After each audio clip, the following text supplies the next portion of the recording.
Chapter 9 Confirmation.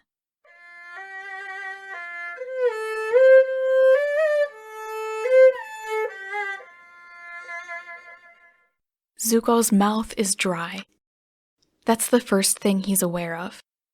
His mouth is dry and his throat feels like gravel, and for a brief, bleary moment, he tries to remember where he left his drinking water. It has to be somewhere nearby. Waking up in the middle of the night is a common enough occurrence for him that he always plans for things like this. Or he thinks that he does. He can't quite remember where he is, which makes things a bit more difficult.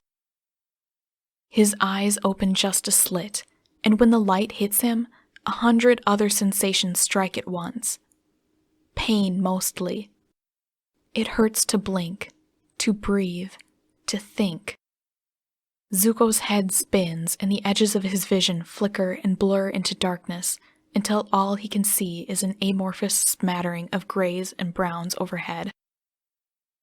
He finds a dark, rusty streak in the center and does his best to focus on it until his breathing steadies a bit. The pain doesn't subside, but the shock of it begins to dull. Enough so that he can at least get an idea of where it's all coming from. Nearly everywhere, as it turns out. His chest and stomach feel like they're on fire, and it radiates outward from there. He recognizes the sharp, sour pain of burns across his arms, and the more solid, jagged sensation of broken bones. And beneath that, there is something else. Something deeply wrong, though he can neither find nor identify it through the rippling surface of his reality. For a while, it's all he can do to keep breathing through the agony. This must be what dying feels like. Except that he's here, and his heart is still beating. He knows that much for certain, because every pulse sends a fresh jolt through his chest. His eyes close, and he tries to steady himself. No, this can't be what dying feels like. This is awful. Unbearable, but it isn't dying. Dying is what he felt in the dead of night, when the stars shuddered and swam across the sky, when his lungs tried to reject the air. At the very least, death has retreated a few steps, back into the shadows to watch and to wait. Flickers of memories return to him, an enormous figure lurking in the dark, a girl enveloped in swirling, silken mists, feet pounding against the ground, then a wild leap into the air, and then nothing. A void. Light and darkness, cold and burning, all wrapped up together, so entangled with each other that it all turned to emptiness. And all of it in a broad forest clearing somewhere.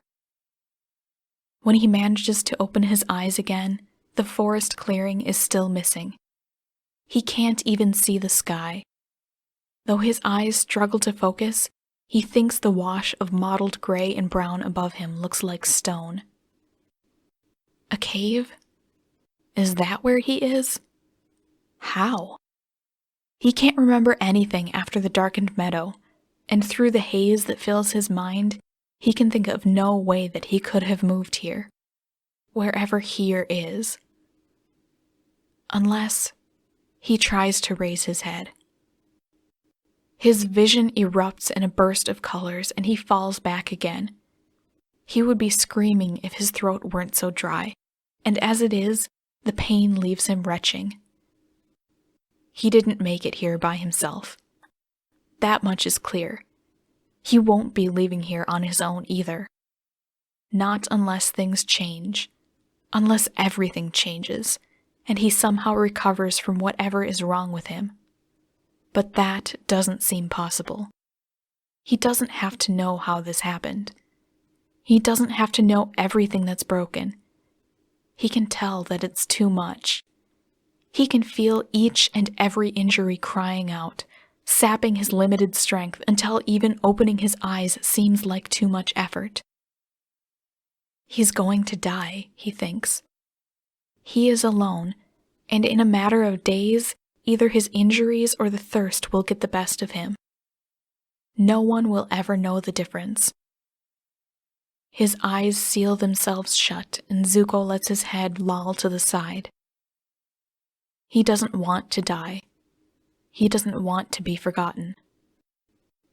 He doesn't think there's anything he can do to stop it. If it's coming, he hopes that his end will be quick, that sleep will come for him first and soften all the edges before he slips away for good.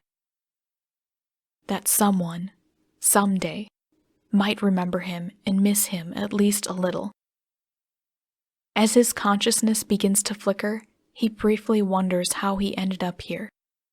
He is alone, but someone must have moved him. Someone must know where he is.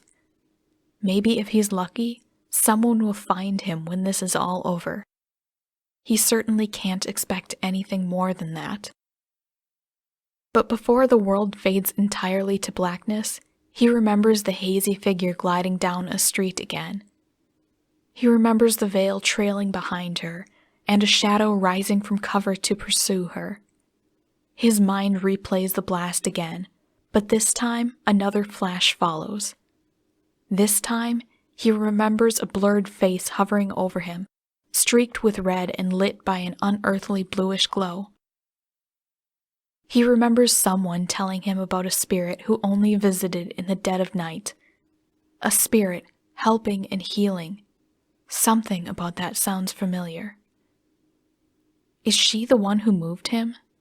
Is she the one who slowed his descent?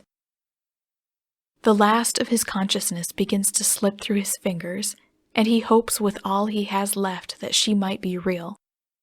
That she might come back, if only for an instant.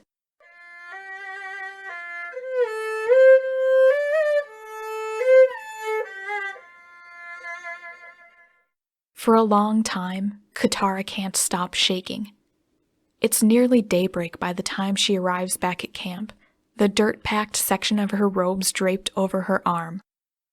Aside from a few bruises on her arms and across her shoulder blades, the cloth she used to drag Zuko away is her only proof that anything happened at all. Everything looks the same. Her tent is still in order, and her supplies still neatly piled beside her sleeping bag.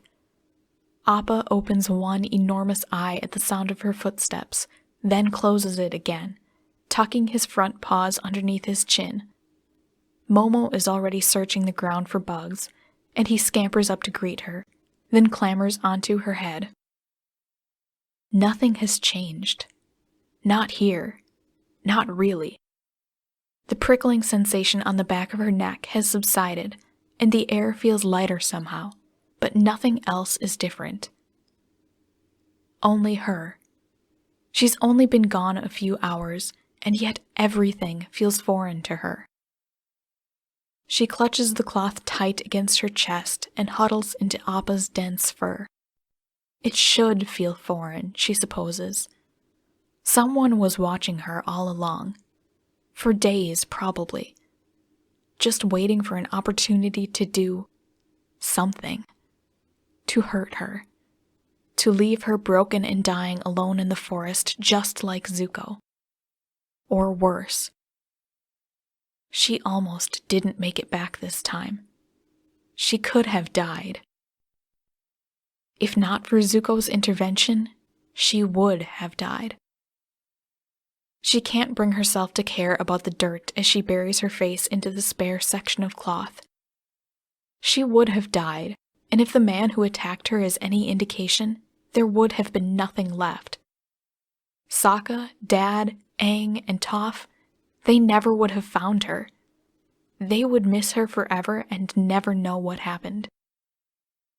Her eyes begin to burn, and she presses them shut, shoulders shaking. She shouldn't have gone to the village last night. She knew that before she even left camp. But if she hadn't, then Zuko never would have found her. He never would have intervened. And the man still would have come for her. She tightens herself into a ball as the first of the burning tears break loose. She's fine. Everything is fine now, and she can't understand why she's crying. Still, the tears refuse to stop. Appa gives a comforting rumble and turns his head far enough back to snuffle at her hair. A moment later, she feels little hands resting on her knee and raises her head just enough to see Momo watching her too. "Hey, buddy," Katara whispers, patting Appa's giant nose and stroking Momo's ears with the other hand. "I'm okay. I promise I'm okay." It's the truth. The threat to her life is gone now. Unless the villagers find her and decide that her help is unwelcome, there is nothing left to hurt her. But he isn't okay. He's probably dying. Alone in that cave. Unconscious or in unbearable pain. All because of her. What on earth is she supposed to do about him? Momo loses interest in her crying and scampers across the clearing. Cooking pots clatter inside her tent, and the lemur emerges a few seconds later with a slice of dried ash banana sticking out of his mouth. He holds perfectly still, then chomps the ash banana in half and chews furiously, never breaking eye contact. Katara rolls her eyes through a sniffle. She should care about that. She should be annoyed at Momo for rifling through her supplies, but right now, Zuko takes up too much of her attention. He's going to need more healing soon, and food and water after that. And she doesn't know if even that will be enough to hold him together. He might still die, and either way, his life is in her hands. She wishes it weren't. He's still Zuko. Still the same Fire Nation prince who chased her and her friends all around the world, fighting them at every turn. Still the same boy who pretended to open his heart to her in Ba Sing Se, who turned against her just when she started to trust him. How can she justify helping him after all of that? And how can she possibly think of leaving him to die? She rests her head against Appa's leg. She could take him to the village.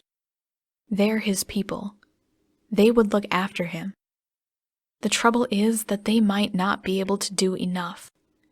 It wouldn't be her fault, but Zuko could still die in their care. And if he doesn't die, then there's always the chance that he might remember her. He might give her away, intentionally or otherwise. She can't take that risk. Either risk. She almost wishes that she had someone else to talk to. Someone else who could help her sort out the mound of contradictions in her head. But she already knows what the others would tell her. Sokka would be pragmatic. They should leave Zuko behind because he's the enemy and it would take too much work to save him. Aang would try to be kind, but he would inevitably bow to the others' opinions. And Toph? She would probably want to interrogate Zuko before making any decisions. Katara doesn't want any of that. She doesn't want to be beholden to their opinions, no matter what they may be. She wants to make her choice without interference or judgment. And yet she isn't convinced that she can decide what to do on her own. "What do you think, Appa?" she asks, quiet enough that her voice is nearly lost in the stillness of the clearing. "He's going to die without me. But if I help him..." She trails off and closes her eyes.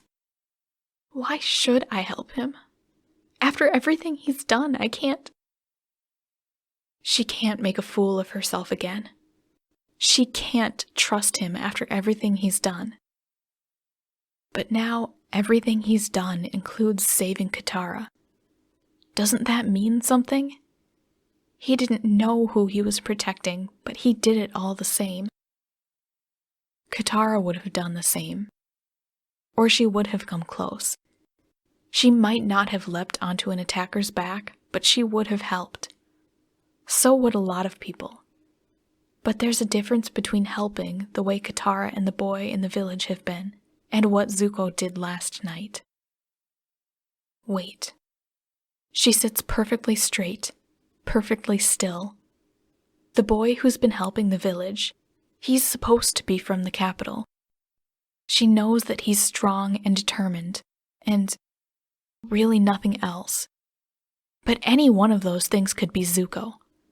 Zuko could be the boy from the capital. It would explain his presence here. It would explain his apparent interest in the Painted Lady. And if it's true, if they've been working in parallel all along, then her dilemma is solved. She can't leave him to die if he's done so much good. She rests her chin on her knees. She doesn't know what to believe anymore. Zuko seems like the last person who would ever give so much of himself, and yet there's a part of her that wants to believe it. If she has a reason to help him, then she'll have no reason to make herself feel guilty. She can go back to heal him and convince herself that it's all for the sake of the village. Confirmation. That's what she really needs. If she can just find a definite answer about the boy from the capital, she can make her decision. Zuko won't be any help.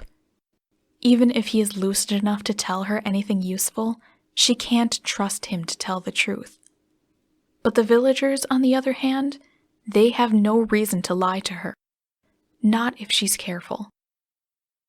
She nearly forgets to wash off the rest of the red paint before she sets off, and once she does, it's all she can do to keep from staring at the cave as she passes. It won't do any good to stop now, she tells herself. She doesn't have either the water or the energy for any more healing, and she isn't convinced that Zuko is strong enough to withstand another session anyway. She'll come back for him later, when she's sure that this is the right thing to do. If she's ever sure about anything again. Her pace slackens as she makes her way past the burnt and shriveled grass where the confrontation took place. A shiver runs up her spine. It's closer to the road than she remembers, and the ring of wilted vegetation spreads farther than she realized in the dark. All of that destruction. It could have hit her instead. She edges a little closer, doing her best to ignore the harsh, burning scent lingering in the air. It's too much like cooking gone wrong, and she doesn't dare to think about where the smell is coming from. She finds the pair of swords lying blackened and abandoned, though, and stoops beside them. Her fingertips trail along the hilts and come back darkened with soot. Maybe on her way back, she can take them along with her. Maybe. She can't afford to think about that yet. The truth has to come first. The village is busy when she arrives, busier even than yesterday, and no one seems to notice her. Good. Katara needs to find the woman she's spoken to before, or her questions will probably sound insane. She winds her way up and down streets, trying her best not to stare at the little house with the crooked door, trying not to imagine Zuko standing on every street corner. She knows better than that. She knows better than to believe she'll find him here. But she keeps imagining it anyway, thinking of all the places he could be, all the things he could be doing had he not thrown himself into danger. It isn't until she reaches the center of the village that she finds both the woman she's been searching for and the source of the commotion. A line of carts, all stacked high with supplies, stand along the central street, and a group of people mill around several of the worst damaged houses discussing repairs. They're here to help, she realizes. They must be from the surrounding villages, come here in response to the letters the village sent out for assistance. As she meanders closer, Katara wonders if Zuko had some part in this. Did he bring them here? How much of this is his work? The woman glances Katara's way after a few minutes and nods, motioning her over. Looking for the messenger hawks already? It takes a while for Katara to realize what she means. So much has happened that her own alibi sounds foreign to her. Because you'll have to be more patient than that. They're not back yet, and I wouldn't expect them for another day or two at least. That's... Katara breaks off. Her thoughts are messier than she realizes, and it's difficult to find the words she wants. If the Hawks are still gone, then where did all these people come from? Shujing. We sent a messenger there in person a while back. Guess a letter and a sack of money from the capital is more persuasive than anything the rest of us could do. There is a slight edge to her voice, but it's only mild irritation. At least the people are getting the help they need. That's actually why I'm here, Katara says quickly. The boy from the capital, who is he? A skeptical eyebrow lifts. Who wants to know? Katara answers slowly, carefully. I think I met him on my way back to camp last night. It isn't a lie, strictly speaking. I just want to be sure it was him and not someone I should be worried about. The woman looks her up and down. He never told us much. Katara's heart sinks. Zuko wouldn't have kept secrets, would he? Not here. He's royalty here. The disappointment that strikes her through the middle of the chest takes her by surprise. It shouldn't bother her if she's wrong. She shouldn't care. Teenager. Called himself Lee. Probably cuts his own hair with a kitchen knife. Looks like he doesn't ever sleep. There is a pause, then the woman motions to the left side of her face and finishes with, burn scar. Katara's breath catches in her throat. It is Zuko. She can't understand why he wouldn't offer up his name, but it has to be him. He's been fighting with everything he has to keep the village from collapse, and now Katara has the chance to do the same for him. Relief and dread in equal measures settle into the pit of her stomach and mingle there. That's him. That's who I saw. The woman frowns, turning to accept a crate off of one of the carts. We haven't seen him all morning. Katara's throat burns. They won't see him. Not unless she manages to heal him. And even then, not for a very long time. She does her best to feign surprise. Where do you think he is? You probably know better than us if you saw him after sunset. Another pause. He got a letter yesterday. Could have something to do with that. That seems unlikely. Unless the letter told him something about the man coming to attack Katara, last night must have been a whim. A whim that could have killed him. He never would have intervened if he'd known who she was under her disguise. Or would he? Thank you, Katara says, trying to bury the conflict beneath a smile. She just needs to get out of here, and she fumbles for an excuse. I think I need to get back to camp. If I still need a messenger hawk, I'll check back in a few days. The woman shrugs. Suit yourself. She starts to turn away with the crate, then stops, turning back toward Katara. If you see him before we do, tell him that he still has a house to come back to. His friends in the capital may be useless, but he is one of the good ones. Then, before Katara can find another word, the woman turns away.